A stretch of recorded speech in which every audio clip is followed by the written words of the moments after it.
Greetings and welcome to Sports 101, the show that discusses sport beyond the X's and O's. Here we like to expand our conversation to include the history, past, present, as well as in the making, and we also look at the game from a people, places, and cultural perspective. I'm your host, Jamar Harp. Be sure to follow me on social media at Coach_Harp412 and on Facebook under Jamar Harp. Please get social with Sports 101, the world's only Black-owned sports podcast, and Sports 101 and a litany of other shows on SportsZone Chicago while following SportsZone Chicago on social media. SportsZone Chicago will be found on Twitter at SportsZone CHI, Facebook at SportsZone Chicago, and Instagram at SportsZone Chicago. Remember, SportsZone Chicago is a world's only, again, Black-owned sports talk app. You can watch and listen to my show, Sean and Maya in the Morning, our flagship show, and so many others. Keep up with your breaking sports news and your favorite teams. If you miss something, don't worry. All you got to do is go to YouTube and search SportsZone Chicago and subscribe to the channel. Besides that, we need everyone to download the SportsZone Chicago app. The SportsZone Chicago app can be found in the iTunes, Google Play, and Amazon stores. Now, I would like to introduce this week's episode, which is based on the HBCU Music and Rugby Festival. Now, this is a great event. I want everyone to highlight this and check this out. Please go on YouTube and look up past events because, again, this is the only festival of its kind that highlights rugby in the African diaspora community. So before you ask, what are we talking about, I'm going to show you something that most people know about this sport. And it's a celebratory or war dance that most people call a haka. So to get us in the rugby spirit, we're going to get a haka from the All Blacks from New Zealand. And now the All Blacks just waiting for the French to peel off the tracksuits, stand in front of them and receive the challenge of the haka.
Well, the challenge has been received by the French. Stand by, the Rugby World Cup final.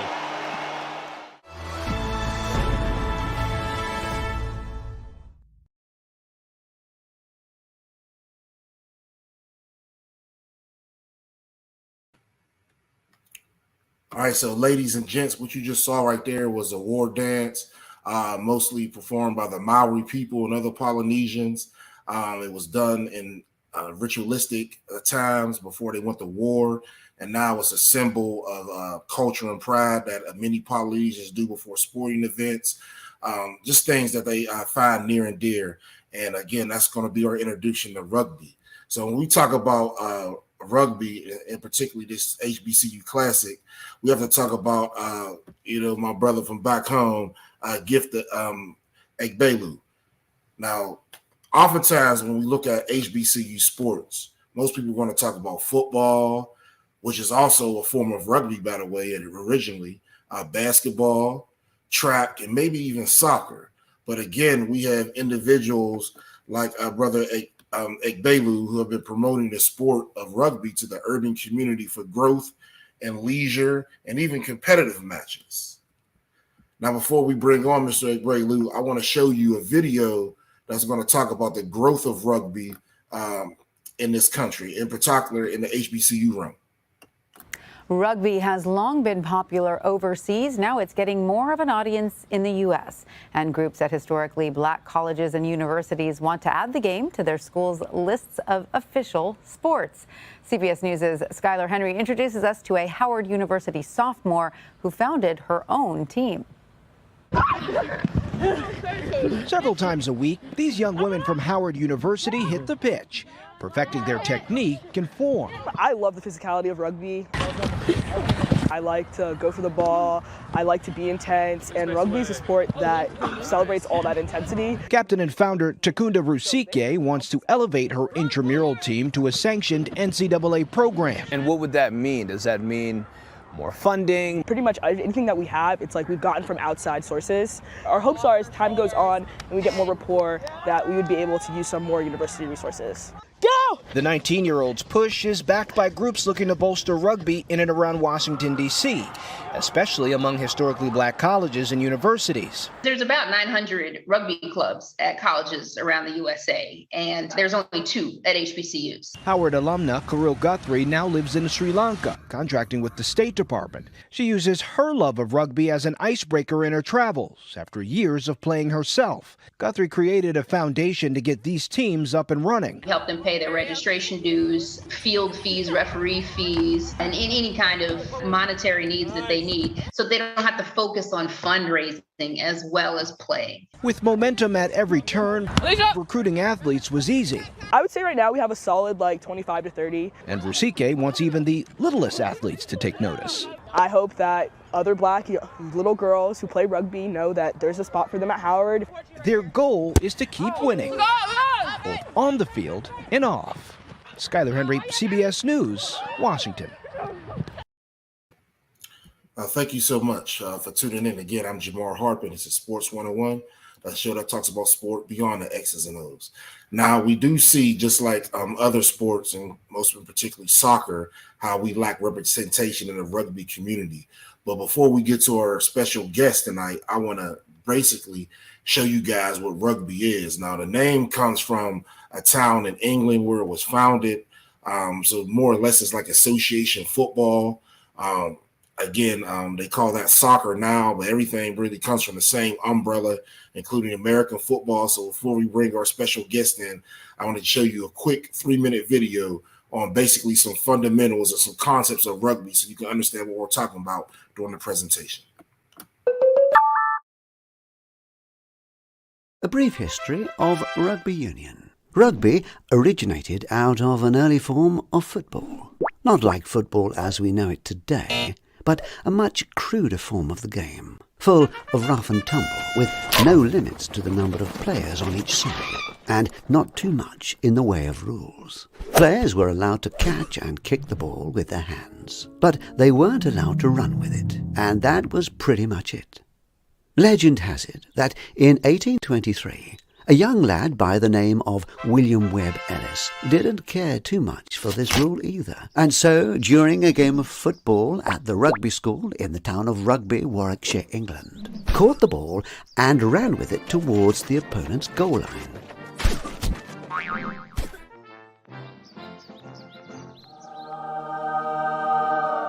The idea caught on, and rugby students spread the game's gospel across England. In fact, the world's first and oldest football club, the Guy's Hospital Football Club, formed in London in 1843, was formed by old boys from rugby school. Soon, a number of other clubs formed to play games based on the rugby school rules. clubs like the Dublin University Football Club, which, founded in 1854, has arguably become the world's oldest surviving football club in any code, and the Blackheath Rugby Club in London, which was founded in 1858. In fact, it was Francis Moule Campbell, a member of the Blackheath Club, that led the breakaway from the newly formed Football Association in 1863, when it moved a motion to expunge two rules integral to the rugby style of the game at the time, namely running with the ball and hacking, basically kicking an opponent in the shins.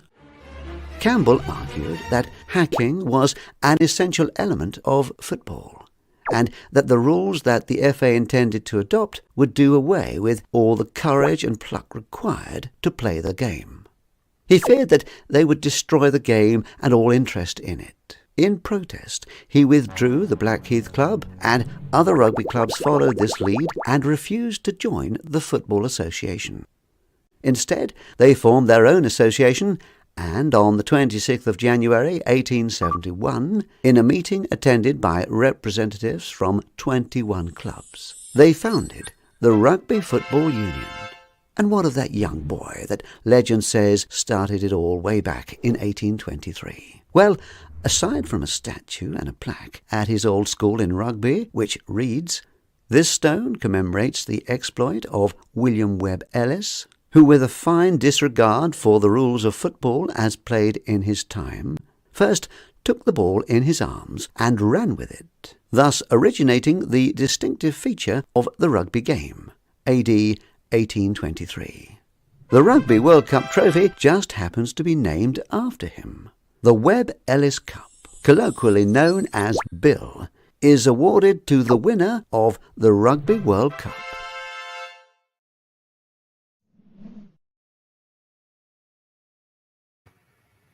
Thank you again. Now, that haka we saw opening between the All Blacks of New Zealand and France, that was the final of the Rugby World Cup. So now that we know the origins, let's talk about how the game traveled. During the colonization period, missionaries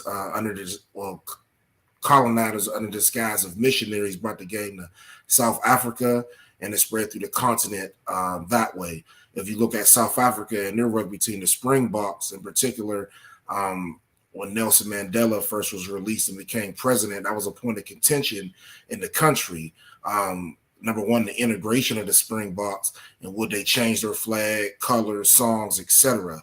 There's movies about that, and actually what he did was he used that team to galvanize the country. So that shows how sport is a sign and symbol of nationalism as well as culture, with nationalism being love and pride for one's country. Now, when we talk about that love and pride, again, our special guest, Gif Egbuelu, displays that in his love and passion for soccer. Mr. Egbuelu is the founder and director of HBCU Rugby and Music Festival. Please go to this year's event. It's just getting bigger and bigger. He does so many things. So without further ado, I'd like to bring on our special invited guest, Mr. Gif Egbuelu, today. Hey, thank you for having me. No problem, man. I'm loving it so far. I love your background. I really love you. Appreciate it, Haka. Thank you for being on. Man, I love seeing that because you always have to figure out how to contextualize what rugby is, and I just love having those videos, and some of that is a little nostalgic for me. Like I remember that watching the 2015 Rugby World Cup, and then we didn't get a similar thing in 2019, but it was a reminiscent feeling on the whole thing. Definitely. So can you tell our guests in the SportsZone Chicago family a little bit about yourself, where you're from, where you grew up, etc.?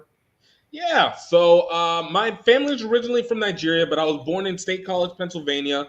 I like to call myself a college brat because my dad had us moving around. He worked for the universities, and with each university, we moved to another town. So it brought me all the way down to Louisiana. Ended up going to school out in Florida at University of South Florida, where I was first introduced to rugby physically. I actually knew about it because of football, because my football coaches wanted me to know it. And through a study of understanding American football, I learned that rugby was the progenitor of football.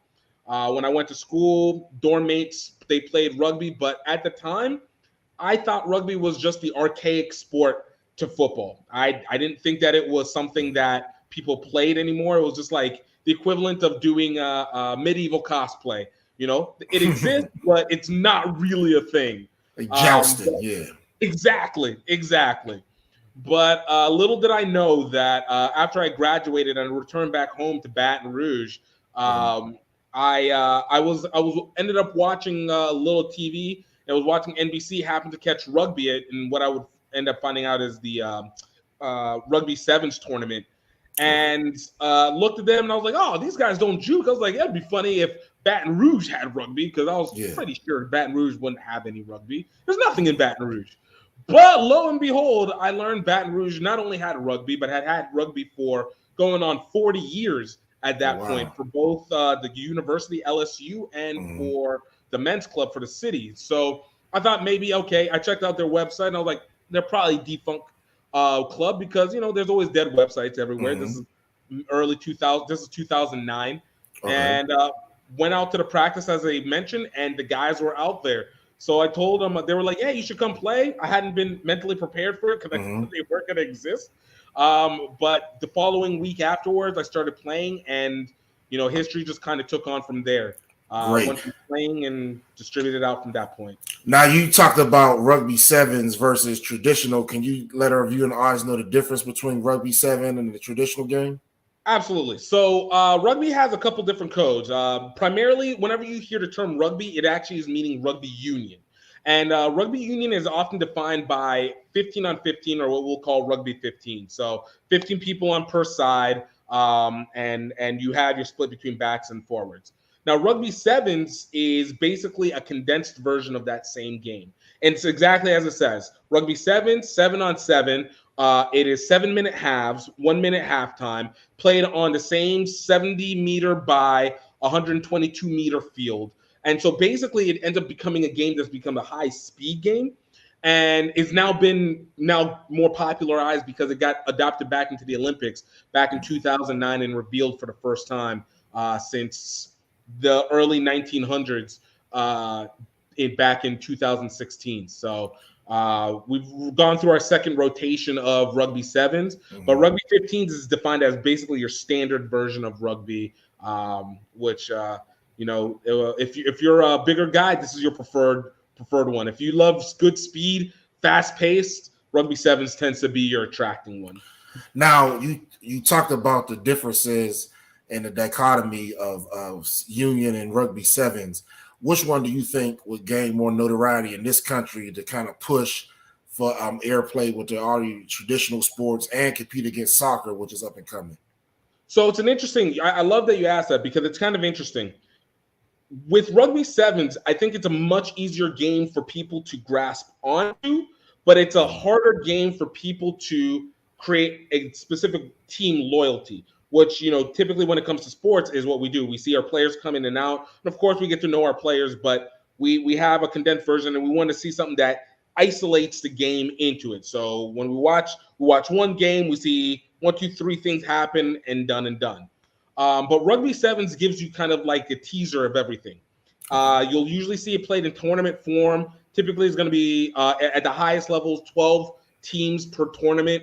So you're going to see maybe somewhere around 3 rotations. So you're talking about maybe about 36 games per day before the playoffs and championship games. And so in that rotation, you're watching the 12 teams play 3 times over within different pools. So I think it gives people a great taste, but it is, like I said, it's a condensed version.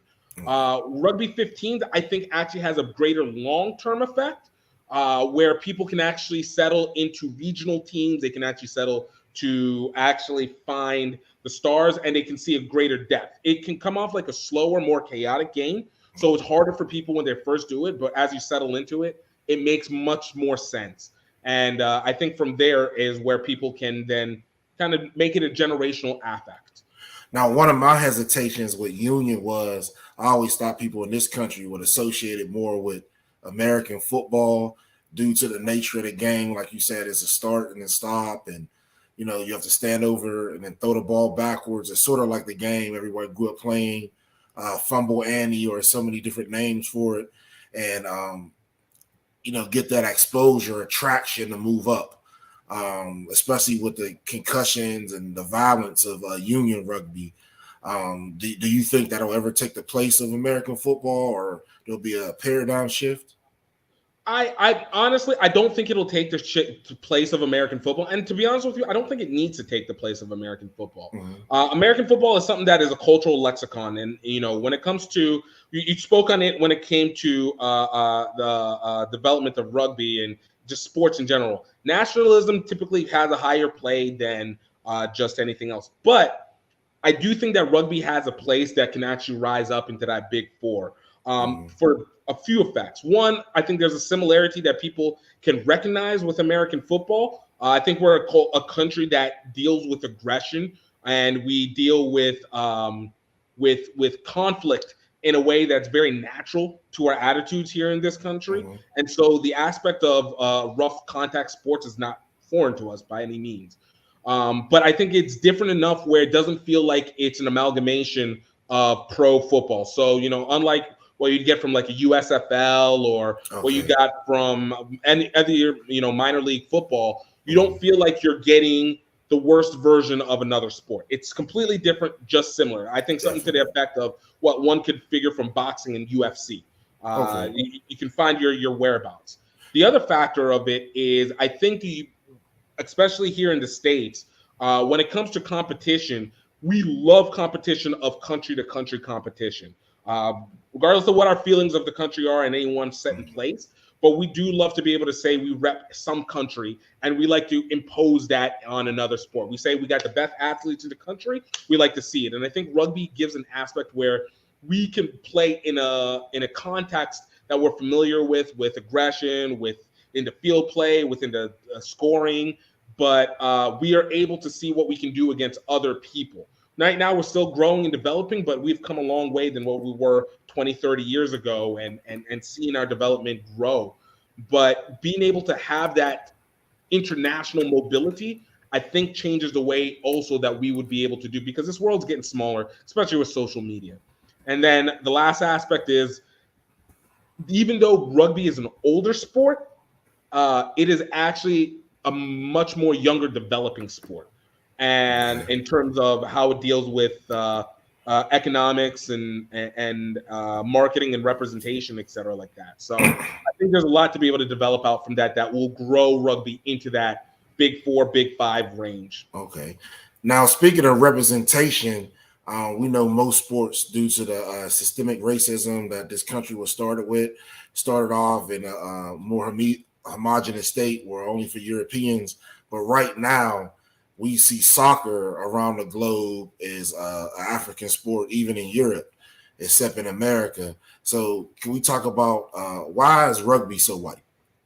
So really easy question. It's really funny because the elements of where rugby come from is based off of amateurism, and it's actual exists. The issue that makes rugby so white right now is the same reason why American football and the popularization of association football, aka soccer, actually exists.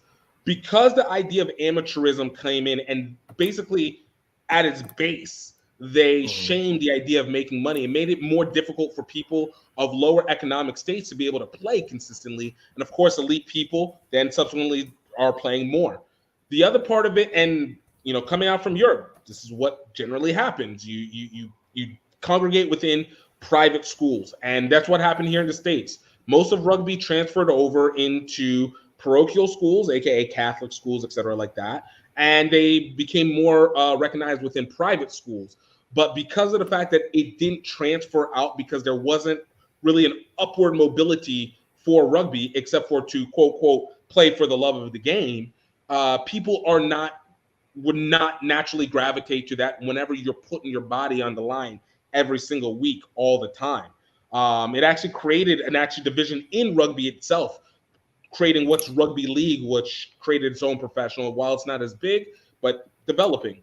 But it had, because of those aspects, you create this insular base of rugby rotation. And only recently that you start to see that rugby is now recognizing, hey, maybe we need to kind of spread outside the range of just what we have, especially in a country like the US that has so many options that maybe to be able to grow, we can develop. What worked in England doesn't work in the US. And just because you had power in New Zealand where there's not as many people doesn't mean that you're going to see the same thing happen in larger contexts. And that's where we have it now. And now we're getting that representation increase. Great. I swear it's like you throwing me oops this whole time. So you talking about growth. How can we grow this game in diaspora? And this is not planned at all. This is strictly freestyle. Like, yo, this is what we do. Yeah. Look, I think one of the best things that we've been doing is recognizing that, and for me, it's one thing that I love to focus on, is recognizing that rugby isn't just a sport. It's a developing economy in and of itself. It's an ecosystem in its sort. And the more that we've been able to find Black people continue to grow in rugby from a grassroots level, where we had guys from the past, like there's a former predominantly Black traveling team called the Grey Wolves, to today we have a team called Roots Rugby, who attract more and more Black players to play at mid levels, basically at club levels. You have the development of more star players at the international level, guys like Perry Baker, Carlin Isle, Nia Tapper, Chetta Amba. You have these eclectic, just charismatic people who play fast, they play hard, even overseas, in Canada, Charity Williams, or, just France. There's just so many to be able to choose from, but you get to see them more. So it now creates a placement of self that's there. And then, of course, what becomes even the greatest point is developing the youth side. And that's the one that we're working on a lot more heavily now. And you guys have teams and organizations like Washington, D.C. Rugby, Memphis Inner City Rugby, Dallas Youth Rugby, ISEF out in L.A.,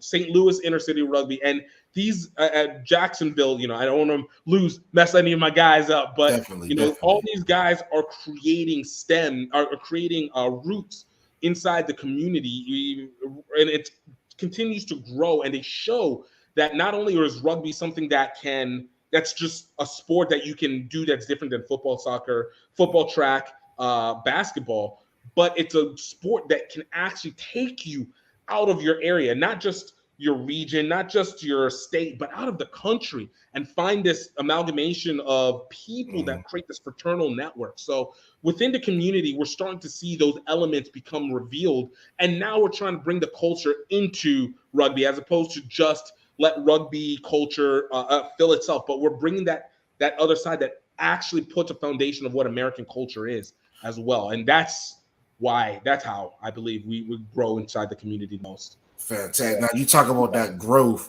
Now, when we look at lacrosse, that's more of a northeastern game, and you have a lot of diaspora or individuals from the continent of Africa that participate in lacrosse, but it's mainly a northeastern corridor. Do you think that rugby will have a regional growth as well and carve out its own region of the country, or will it just start nationally? I think it's going to have actually much more of a slow spread, and you can kind of already see it now. If you take it from the eastern and western corridor, California and the East Coast, primarily maybe New York, New Jersey, North Carolina area, you'll see a highest element of rugby development. Obviously, from the West Coast, you see a lot of Polynesians and Oceania people coming in, and so you have that different aspect. And then from the East Coast side, through New York, you see a lot of South Africans, additional New Zealanders, English people coming through there. And what we've seen is kind of a steady spread that kind of has gone in and downward. So if you would make the argument that the West Coast, East Coast might have the strongest support systems of rugby, the Midwest probably carries the most consistent growth, and then the South has just kind of been a slow explosion upwards as we begin to address more assistance. Then, of course, this also kind of resonates in terms of the pathway of American football. So it's the areas where American football have the heaviest grassroots and collegiate element are the ones that have the maybe the slowest growth of rugby, but have the highest ceiling for development. Okay. So I don't think it'll be as regionalized. I think lacrosse, as much as they've done amazingly in terms of their growth, I think it's because of the fact it is such an American, a Native American sport, and because it's Native American that was developed in these northeastern regions, it tends to be very regionalized and then trickled out. All right. Now, with this development, we want to be inclusive to everyone of including everyone of all genders. So can we talk about women in rugby and their growth and how rugby's trying to include them even at a young age, as we saw in the video earlier?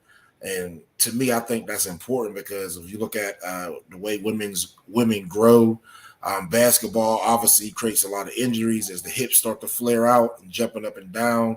Rugby's played on a softer surface, and I think it can use the attributes and skill set of a woman similar to soccer. So can you kind of touch on the movement of women in rugby?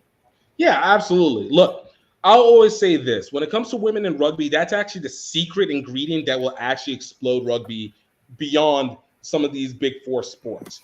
Because of the fact that there is no rule change that goes between women's rugby and men's rugby. The only difference is the people that are playing on the field. But when it comes with women's rugby, it's, in my opinion, I think it might be some of the best played rugby because you get the best athletes.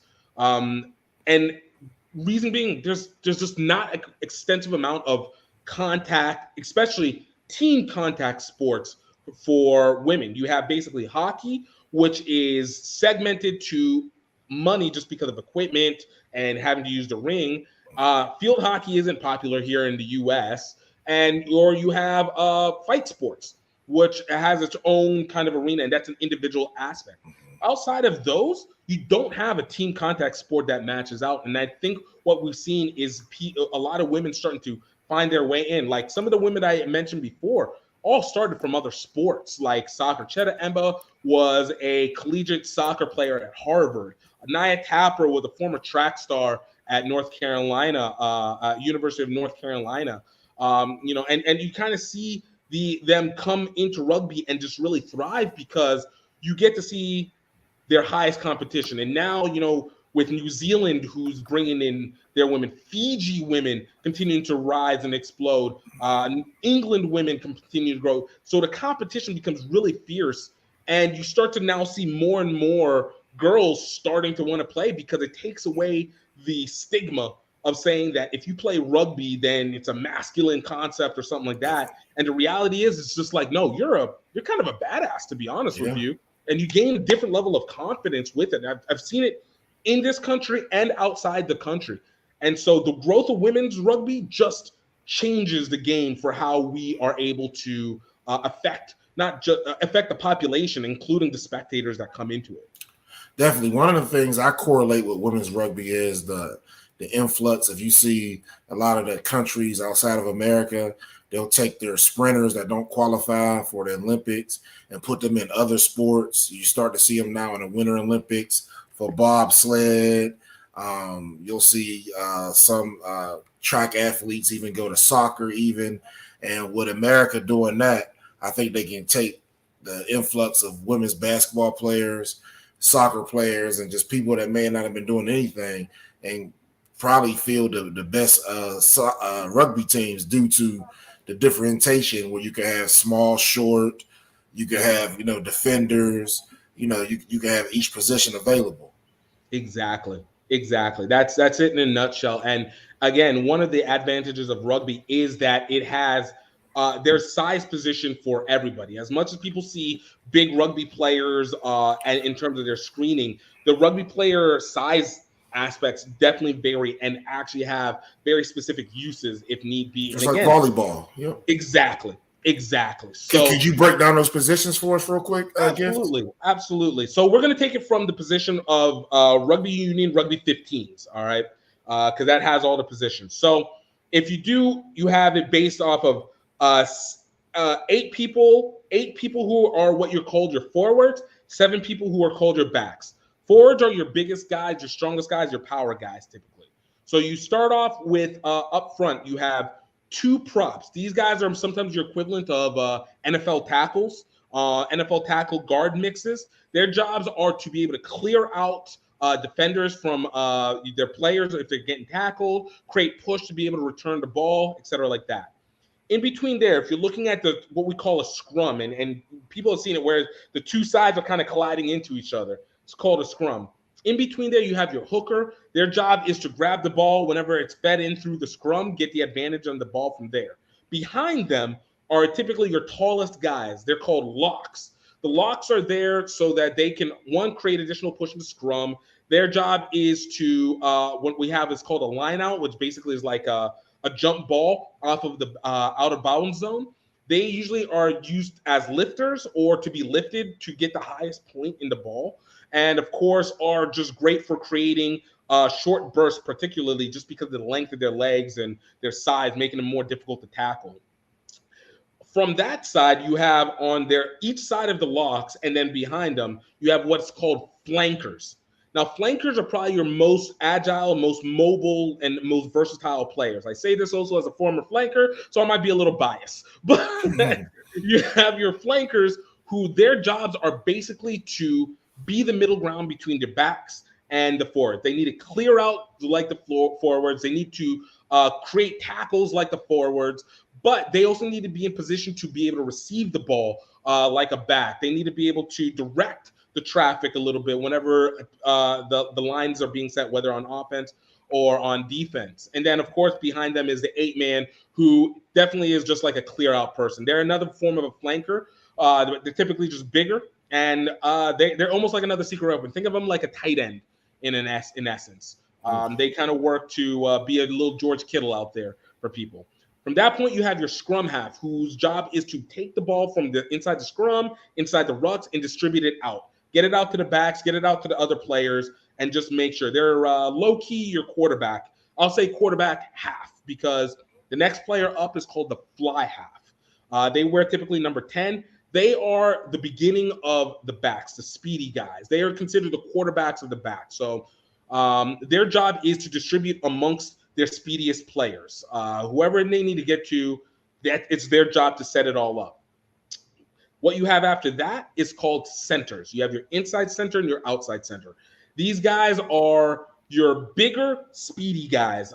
Again, some people like to reference them close to safeties. I like to look at them as running backs, safety and running backs for your players. And, as safety and running backs do, they're your safety option. They run the ball down your throat, and their job is just to create havoc. And then to your outside, you have your wings, fastest guys on the field, typically are just there to score, close the ball out, get it out the edge, and they're usually the stars. They don't really do much often, but they're there to close out or slow down tacklers and just get it out. And then lastly, in the back is your fullback, your number 15. They are the overseers of the entire backfield. They typically are kicking the ball. They are the last line of defense against an opponent from the score. They are usually commanding the defense in some way, shape, or form to be able to make sure that everything is cleared out and good to go. Now, when we talk about all those positions, again, using soccer as a reference and even basketball, how those sports have changed, where you look at basketball, traditionally you had a center that just ran and stood under the basket. Now you have centers shooting threes. If you look at soccer, you have right and left backs playing box to box, trying to score. What innovations can rugby do with those positions to make the game more exciting, more offensive? So I think it's already been doing that. So obviously the interesting thing with rugby is, despite all the positions and what I said that they do, the thing is everybody has the same equivalent job. It's, can you catch the ball? Can you run with the ball? Can you tackle? And doesn't matter who you are, you can all do that. Before, it used to be a little bit more segmented, that backs are going to run, forwards are going to, power and tackle and lead the way.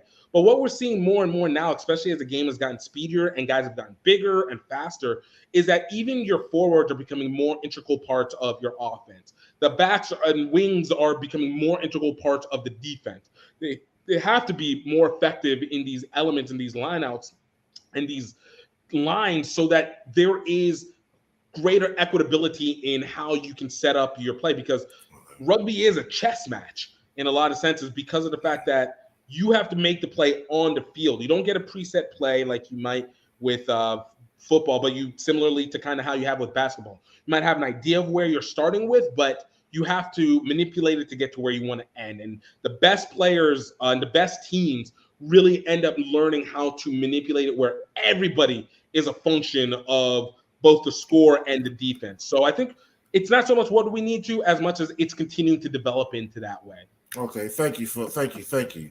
Now, when we talk about representation and again coverage, I'd be remiss if I didn't bring up the Gift Time Rugby Network.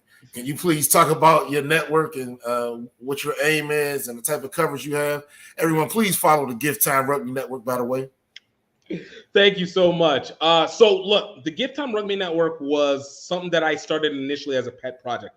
So when I was playing rugby, one thing that I had always asked a question is, I don't get why rugby isn't bigger right now. It doesn't make sense because it has all the aspects. It has a community, it has a connection, mobility, yada, yada, yada, what you need. And so I kind of realized that, and this was around 2012, 2013. When I was playing, we kind of had a down year, and I got to know the teams around me that were outside of what I was playing. And I realized that there wasn't much coverage, especially in the South. And so I was like, you know what? Let me go ahead and cover the South. I'm going to start making predictions for the rugby in the South and start talking about our club teams so that people have an anticipation, because if you don't know what's happening, you can't know what's going to happen, what's going on, obviously. You don't know what you don't know. So I started creating that. And what actually it built towards was I realized, people want to see the game. So I started filming the games. And from that, I was like, people want to hear it live. I started doing live recordings. At this time, I was using through Spreaker. I used to do live podcasts of games and just working as being an announcer and calling these games. And then I would film the games and then mesh them together and put them online. And I was like, there's got to be more, because people want to see the games live and you want to hear the game. And, the growth grows. But I was like, okay, can I stream? And I honestly didn't know if I could. This is 2014 at this point. Streaming wasn't really popping like that yet. We'd seen early stages, but it hadn't gone so far. And a former colleague of mine wanted to ask me about filming and wondered if I could stream for this all-star team that was going on in Atlanta. And I was like, sure, I can try. Let's see what we can do. First time, utterly failed at it. Utterly just misunderstood what everything was going on. But and I almost was going to give it up, but he asked me again, and I was like, okay, let me understand. And when I started streaming, it kind of changed the way that I looked at everything. And it became like, how can we create a regular broadcast of games that are happening? Where can we start from? And so I knew club games have their aspects, but the American public, we work in we want to see what's happening next, not who could we be. And a lot of times when it comes to guys that are older playing club, it's guys who aren't going to be playing. Well, not going to be playing, because a lot of athletes play. But if it's not professional, we tend to disregard it. So yeah. I looked at the college level a lot more. Mm-hmm. And from looking at the college level, I just kind of worked the South itself and just wanted to create the regularity of it. But the other half of it was I wanted to create an element where we could start bringing in people from the outside to attach themselves to rugby. So I, started hiring camera operators, and being able to say like, hey, everybody talks about they can go commentate on games.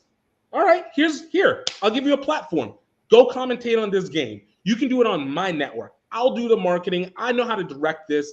I don't need to hear myself all the time. Let me bring more people on. Let me bring more camera people on. And in that way, I felt was a way that people could be now introduced to the game without having to feel like the only way they could do it is by playing. Because we know 90% of fans do not play their sport. And rugby has a unique nature that, club sports, older people play, but, most people who are going to come in are going to be side aspects.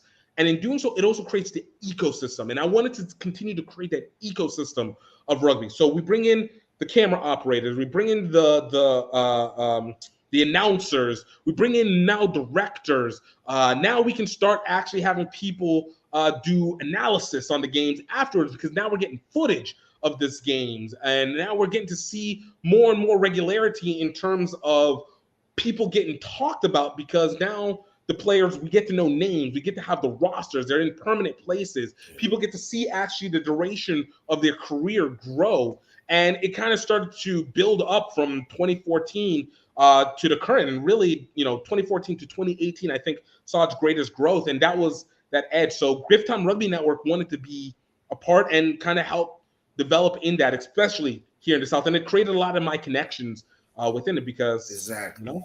Now, when we talk about Gift Time Rugby Network and all the growth you did and expanding the game, you have to talk about this Grow Rugby show. Grow Rugby is another one that it was kind of something I started early, way in 2014, and then I stopped it.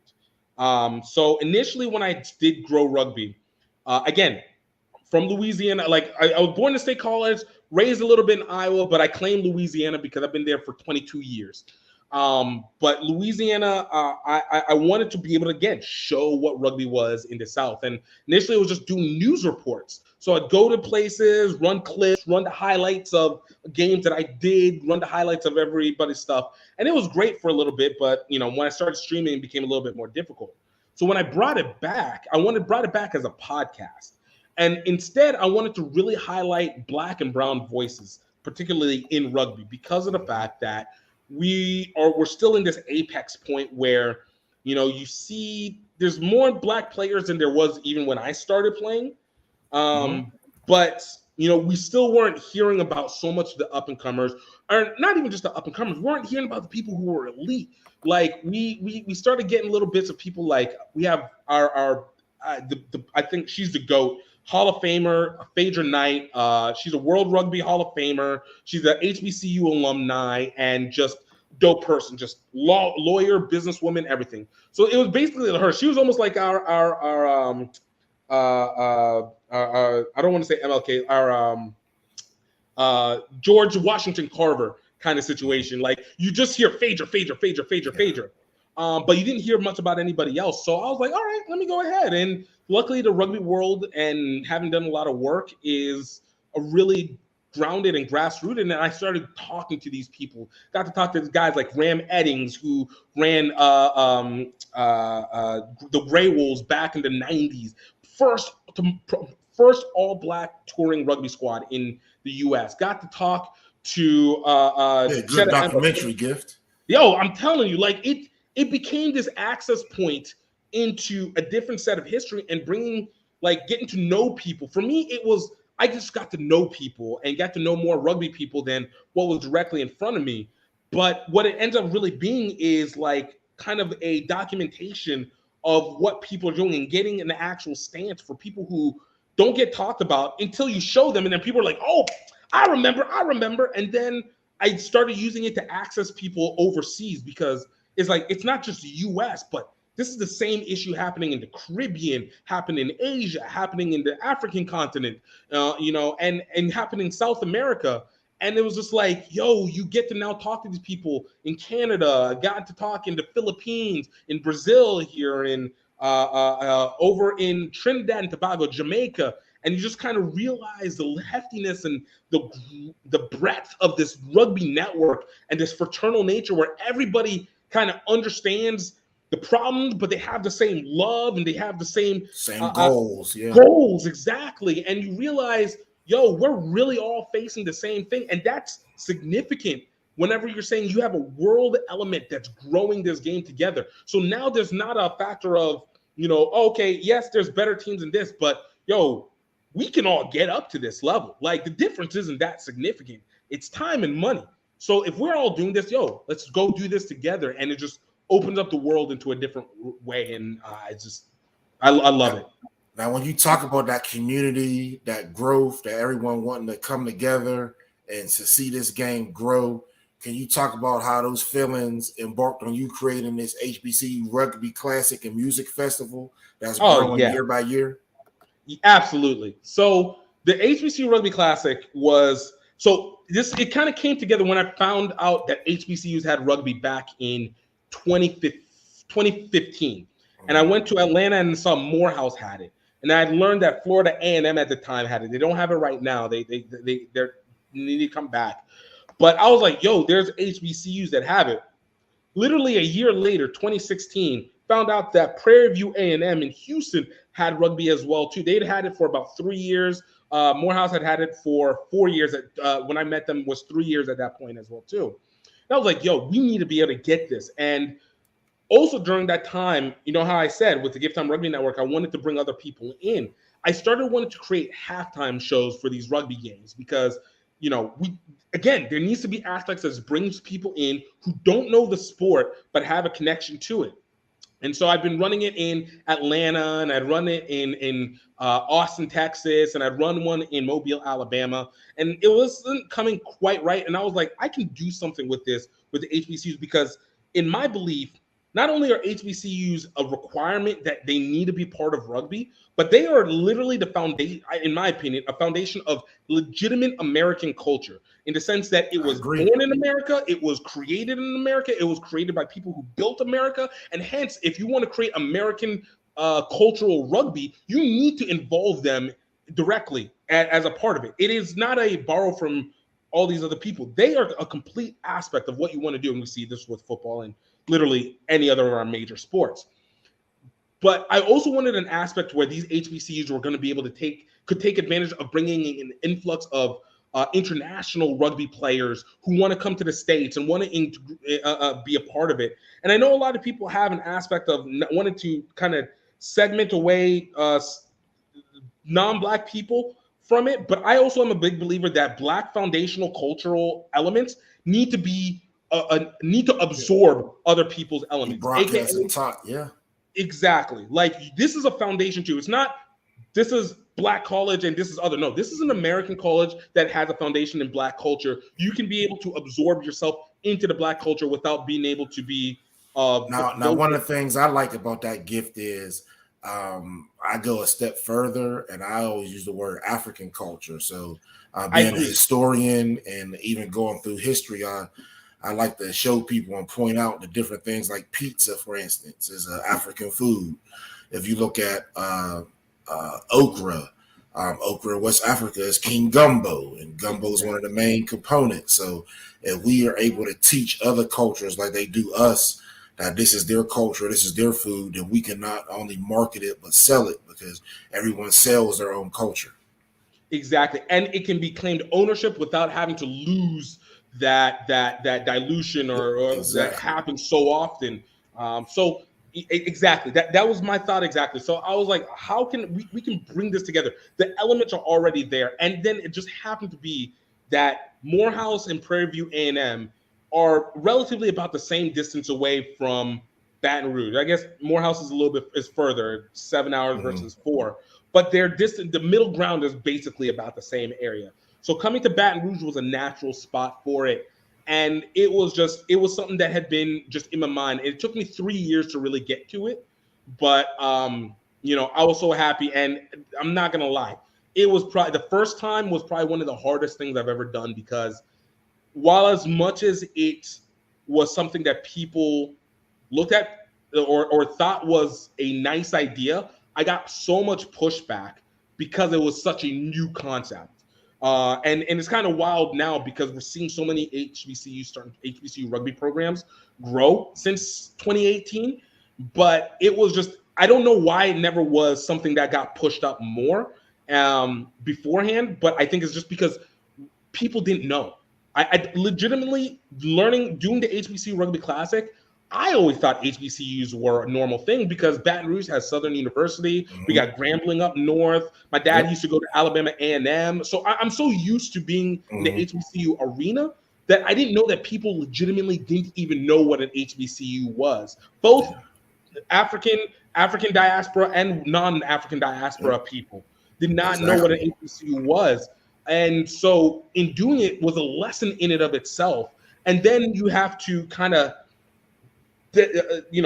break down exactly why these things existed.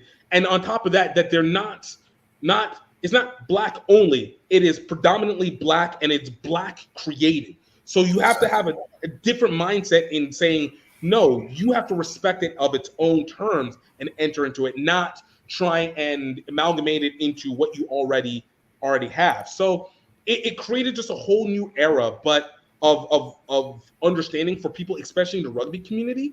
And all of a sudden kind of see this rise of people wanting to be a part of this thing, and we want to create it so fast. So with the HBCU Rugby Classic, it was creating the music and bringing people in that understand pop culture, but it also works in conjunction with African culture. It's creating an element that, sets a foundation for everything else. Now, thank you so much for your great response. Now, we all know about the college club teams that participate, but could you tell us about the high schools and the youth teams that you bring in as well to make this a mix of rugby on all levels, so you can see foundational beginnings all the way up to college club teams and have professionals there to sign autographs and, maybe do some skills, who knows, in the future?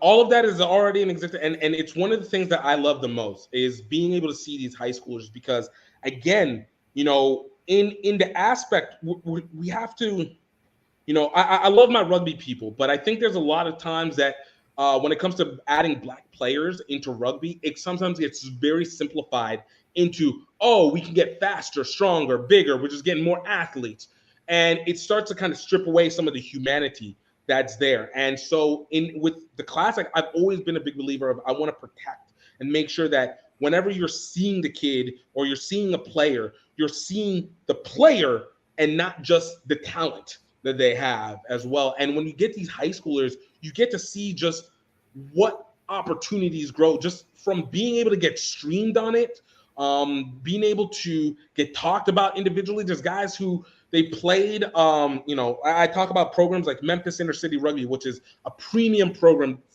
that's been growing since 2012, have developed amazing players, amazing leaders in the community, and is just a wonder of a creation. I have nothing but love for them.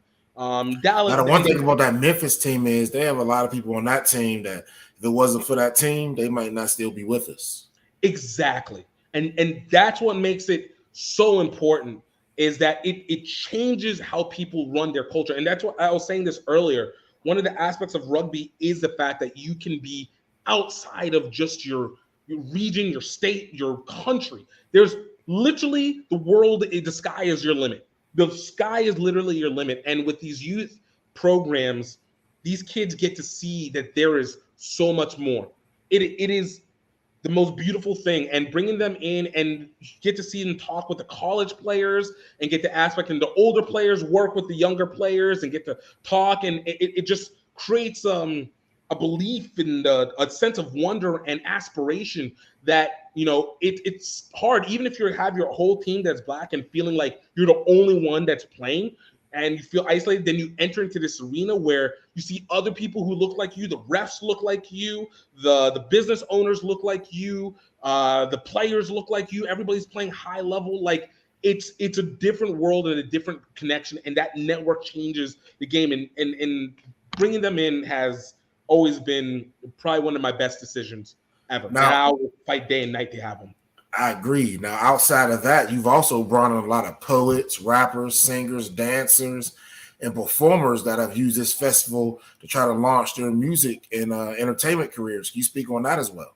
Look, as anything goes, it's a platform and this is a community. And I wanted to make sure that it's not just, again, I want to help create the rugby ecosystem. That includes bringing in people who represent the culture, and that's including our speakers. The mayor of Baton Rouge had been to ours 3 times to our event, 2 times to our event. I'm sorry. And having her there creates a credibility. When we've had our hip hop artists, our poets, these are people that I literally just got to scout and got to enjoy and watch, and I love what they do. And they're great at what they do. And being able to give them a platform and be able to help be part of their career and their growth, and having them be able to see this aspect where rugby seems such like a unique element. And for me, I'm just like, not only could you use this here, there are so many there's thousands of teams across the world that you could use as tour bases to be able to perform and spread your spread your mission, spread your art into all these places that are not just how do I get into the Super Bowl, or how do I get into an NBA game? How do I get into the college championships and perform in these aspects? It's like, yo, you can work a platform that's not just the small club over here. You have just a different element. And so it was to be able to grow, and I hope to be able to continue to do that aspect more and more each time, and growing these different elements. Now, when you speak of that, can you also go towards what do you see your ultimate goal is for rugby growth in this country, and in particular in the diaspora in this country?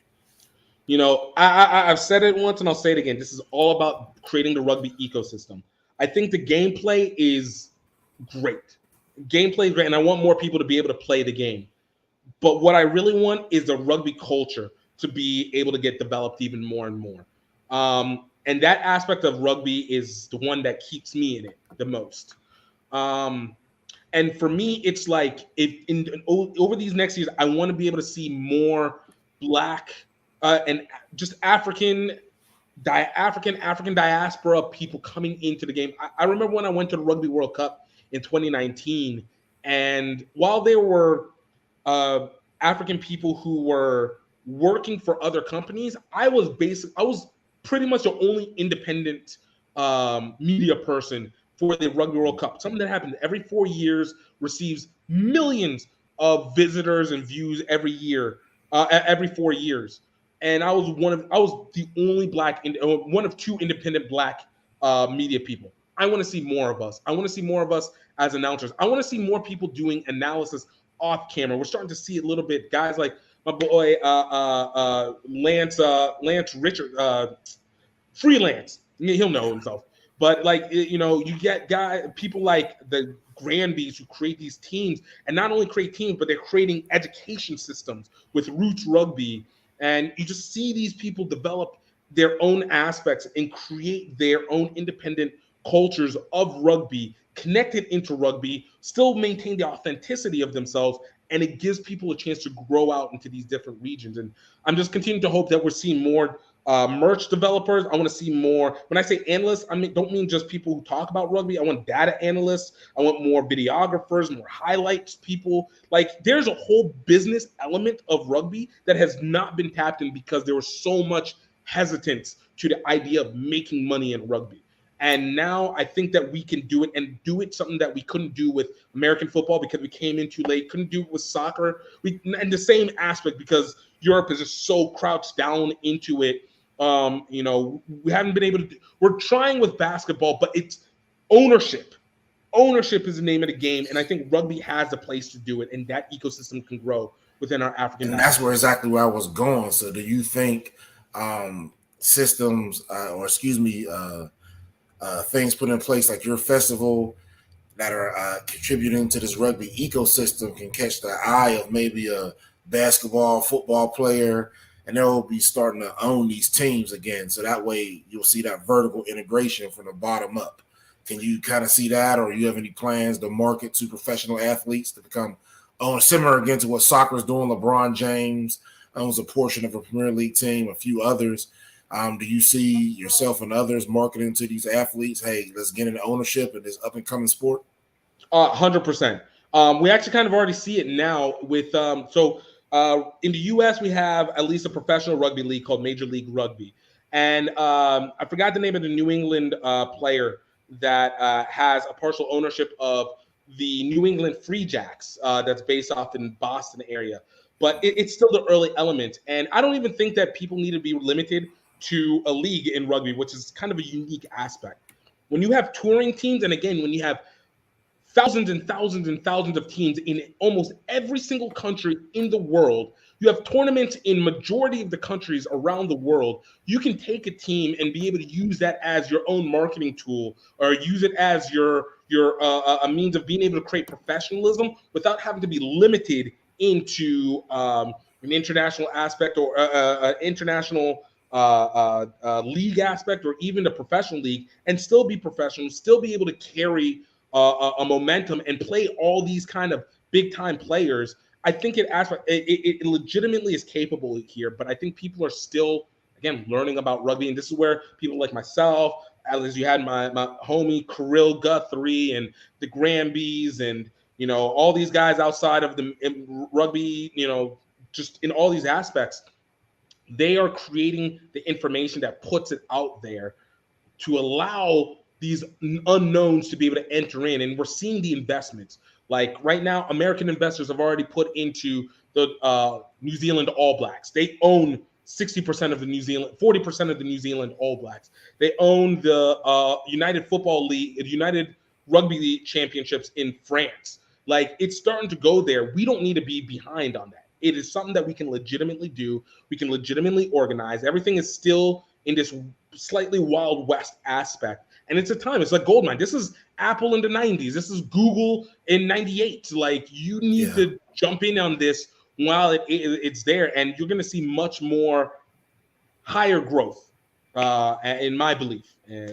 Now, speaking of this growth, how do you see this growth representing the United States national team with individuals from the African diaspora?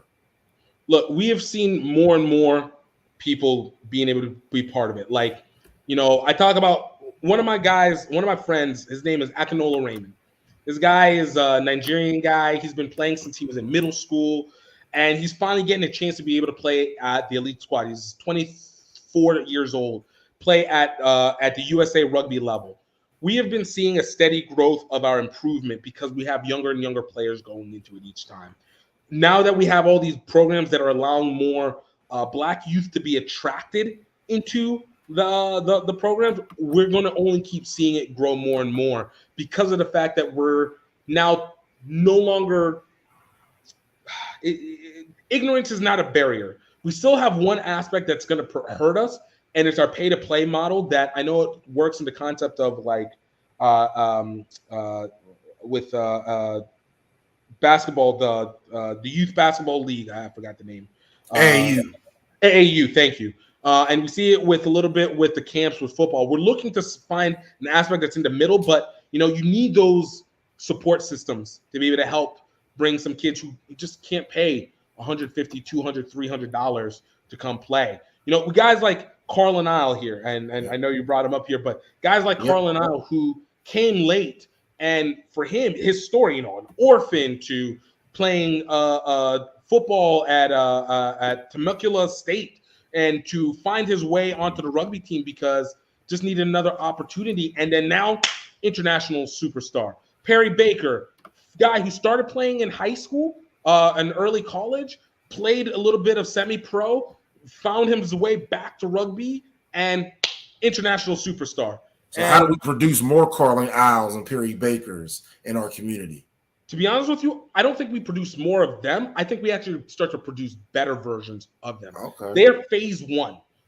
They've been phase one, and I think we're starting to see it. But it starts with being able to develop the grassroots, supporting the upward mobility concept for players.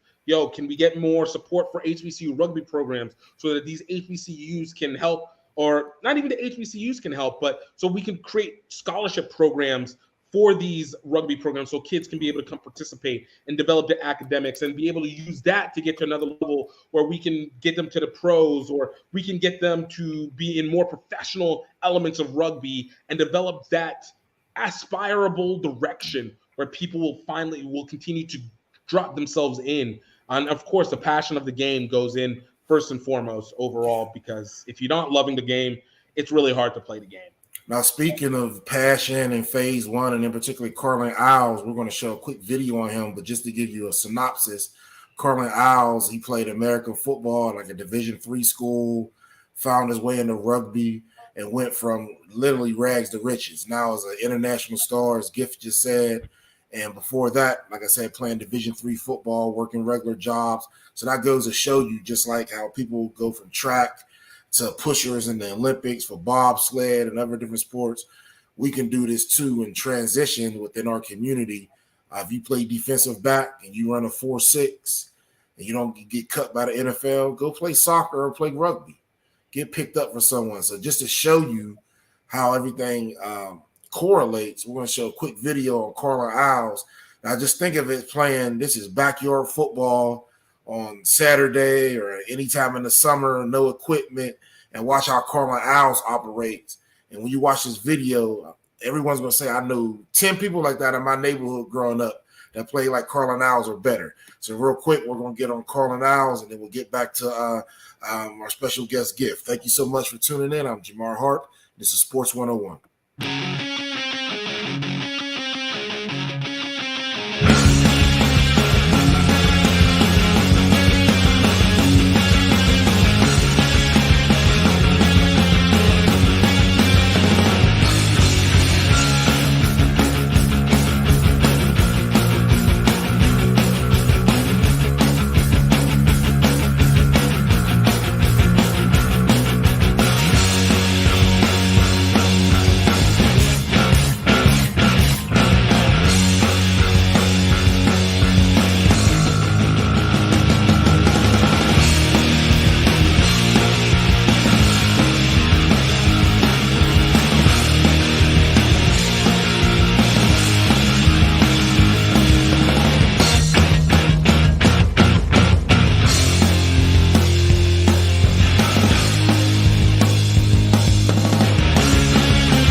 All right, so right there you saw a video of Carlin Owls. Again, a lot of things in that video may have been missed, but I just want to point out it's very rare in rugby that you see someone make a tackle, get back up, catch the ball, and score in the same sequence. That shows the versatility of Carlin Owls. Can you give some more insight on him, Gift, please? Yeah, man. Carlin is a guy, really nice guy. I've met him a couple times, but he's a guy that's really kind of grown with the sport. You know, before he was really just kind of known as the speed guy, wasn't a great defense guy, but, you know, he decided to really dedicate himself in, and you just saw his development over time, and he's now one of the elite players. So it's dangerous to have a guy who's speedy, and then now he can tackle, so you can't really even get away from him. And whenever you go play against these Fijians, especially in sevens, believe me, you need the combo. You need the combo over there. Now, speaking of the combo, we already talked about poaching from other sports. I'd like to bring up someone that me and Gift spoke about that we didn't realize we knew together. This is Freddie Henry Ajudua. So I know Freddie and his family, they live in Durham, North Carolina, from Nigeria as well, attended North Carolina Central University, my alma mater. And the story is when I was coaching there in 2011 and 12, Freddie had just came out of high school. He was a kicker, Hillside High, very inconsistent, wanted to walk on at kicker, but he would kick the ball out of bounds. And, on kickoff, that's not good in college. So he walked on and he moved to linebacker. Now, all of a sudden, he had this super growth spurt. He had a serum or something. He turned into a 260-pound defensive end, made great plays in the Celebration Bowl against Grambling State, which was a 10-9 loss. I had a couple sacks, signed as a free agent in the NFL. Remember, he was a kicker in high school. He walked on to play Division I football, signed in the NFL, got cut, then transitioned to rugby. So he plays professionally in Atlanta, and he also is a member of the Nigerian rugby team. So can you kind of give your insights on Freddie and the things that he's done in his transition from American football to rugby? Man, when you talk about a guy that's had a journey, I like I told you, I talked to him for the Grow Rugby show last year, and it was spurned because of his being a part of the Nigerian rugby national team, before it kind of got messed up right before World Rugby Cup qualifiers. But, he's got probably one of the most interesting stories because of the fact that his direction went through like just elite talent. So he went to Life University, where it's probably some of the best rugby that's played in the country right now. And, that's where his connection was to Atlanta. Actually, his former coach actually was the former head coach for Atlanta at the time.